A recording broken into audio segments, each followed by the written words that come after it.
नमस्कार दोस्तों, स्वागत है आप सभी का इलेक्ट्रिकल इंजीनियरिंग इन हिंदी में। आज की इस वीडियो में हम लोग देखेंगे वोल्टेज डिवाइडर रूल, या इसी को जो है वोल्टेज डिवीज़न रूल भी कहते हैं।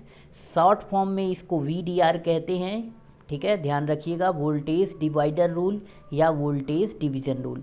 और इसको जो है हम प्रीवियस ईयर क्वेश्चन के साथ देखेंगे कि प्रीवियस ईयर में कैसा क्वेश्चन आया है और कैसे आप इसको सॉल्व कर सकते हैं। ठीक है, चलिए। तो देखिए, ये क्वेश्चन मैंने टेलीग्राम चैनल पर डाला था। ठीक है, अगर आप भी ज्वाइन करना चाहते हैं तो डिस्क्रिप्शन में लिंक दिया गया है, टेलीग्राम चैनल ज्वाइन कर सकते हैं। ठीक है, देखिए, if the losses in a transformer is 25% then the efficiency of transformer is, यानी अगर ट्रांसफार्मर में लॉसेस जो है 25% है तो इफ़िशियंसी कितनी होगी। तो वीडियो को पॉज करके आप एक बार खुद से इसको सॉल्व करिएगा, उसके बाद आप देखिएगा क्या आंसर मैच कर रहा है कि नहीं। ठीक है, आई होप आपने ट्राई किया होगा और 90% लोग का आंसर होगा 75%। तो लेकिन 75% जो आंसर है वो गलत है। अब देखिएगा क्यों गलत है। एफिशिएंसी क्या होती है? एफिशिएंसी होती है आउटपुट डिवाइडेड बाय इनपुट। ठीक है, output divided by input. Input क्या होता है भाई? आउटपुट प्लस लॉसेस, यही तो होता है इनपुट। अगर मान लीजिए हम आउटपुट को मान लें 1, ठीक है, तो 1 प्लस लॉसेस कितना दे रखा है? 25%। तो इसको जो है 0.25 लिख सकते हैं। तो 0.25 ये आ जाएगा आपका 1 पॉइंट डिवाइडेड बाय 1.25। इसको जो है अगर ऊपर नीचे 100 से मल्टीप्लाई कर देंगे तो आपको मिल जाएगा 100 डिवाइडेड बाई 125। ठीक है, तो ये आपका हो जाएगा 5, ये आ जाएगा आपका, ये आपका ऊपर 4 हो जाएगा और नीचे क्या आ जाएगा? 5 आ जाएगा। ठीक है, अगर इसको परसेंटेज में करेंगे तो 100 से मल्टीप्लाई करना पड़ेगा, तो ये आ जाएगा आपका 20, यानी कुल मिला के 80% आ जाएगा आपका। तो इसका आंसर क्या होगा? 80%। तो ध्यान रखिएगा, जो एफिशिएंसी क्या होती है? एफिशिएंसी हमेशा आउटपुट के रिस्पेक्ट में जो है बताया जाता है। ठीक है, आउटपुट के रिस्पेक्ट में, इनपुट के रिस्पेक्ट में नहीं बताया जाता है इफ़िशियंसी। ठीक है, तो हमेशा इस बात का ध्यान रखिएगा, जो इफ़िशियंसी है वो किसके रिस्पेक्ट में बताते हैं?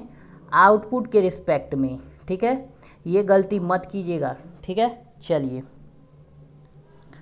तो समझते हैं वोल्टेज डिवाइडर रूल क्या है। ठीक है, वोल्टेज डिवाइडर रूल क्या है? ठीक है, वोल्टेज डिवाइडर रूल। तो देखिए, वोल्टेज डिवाइडर रूल समझने से पहले थोड़ा सा इसको टर्म को समझिएगा। वोल्टेज डिवाइड किस में होगा? आपने पढ़ा होगा पैरेलल। पैरेलल में तो वोल्टेज बराबर होता है। ठीक है, पैरेलल में क्या होता है? वोल्टेज जो है वो क्या होता है? सेम होता है। यानी वोल्टेज डिवाइड किस में होगा? सीरीज में। ठीक है, तो चलिए सीरीज बनाते हैं। ये मान लीजिए ये R1 हो गया, ये मान लीजिए R2 हो गया। ठीक है, इसमें हमने कुछ वोल्टेज दे दिया, ये मान लीजिए V वोल्टेज दे दिया। इसके अक्रॉस ड्रॉप मान लीजिए V1 मान लिए, इसके अक्रॉस V2 मान लिए। ठीक है, ये प्लस, ये प्लस, ये माइनस। ठीक है, टोटल करंट मान लीजिए I। तो पहले के अक्रॉस जो है वोल्टेज ड्रॉप कितना होगा? V is equal to IR1। दूसरे के अक्रॉस वोल्टेज ड्रॉप कितना होगा? V2 is equal to IR2। ठीक है, और अगर हमें करंट निकालना होगा तो करंट क्या हो जाएगा? Total voltage divided by total resistance R1 plus R2। तो यहाँ से देखिएगा V1 कितना आ जाएगा? I की वैल्यू रखने, total voltage V1 plus V divided by R1 plus R2, इसकी I की वैल्यू है, और यहाँ से क्या रखेंगे? R1। ठीक है, तो ये आपका V1 की वैल्यू आ गई। इसी तरह V2 की वैल्यू क्या आ जाएगी? I की वैल्यू रख दीजिए इस वाले में, तो हो जाएगा V divided by R1 plus R2, और ये आपका R2।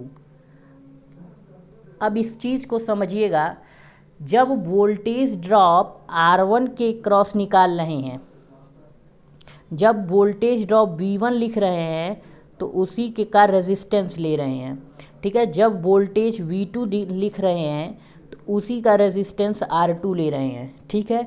ऐसा समझिएगा क्यों हो रहा है। आपने पढ़ा होगा V is equal to IR, ठीक है, ओम्स लॉ।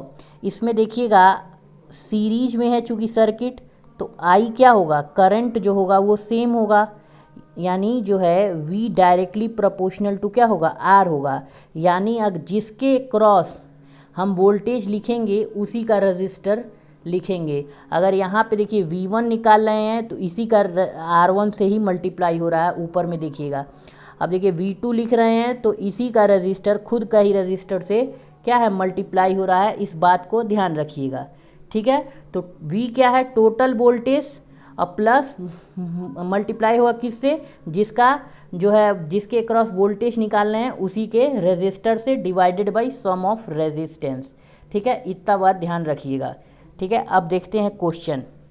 तो देखिए, determine the voltage across 40 ohm resistor for the given circuit diagram, ठीक है। 40 ओम के क्रॉस हमें वोल्टेज ड्रॉप निकालना है, ठीक है।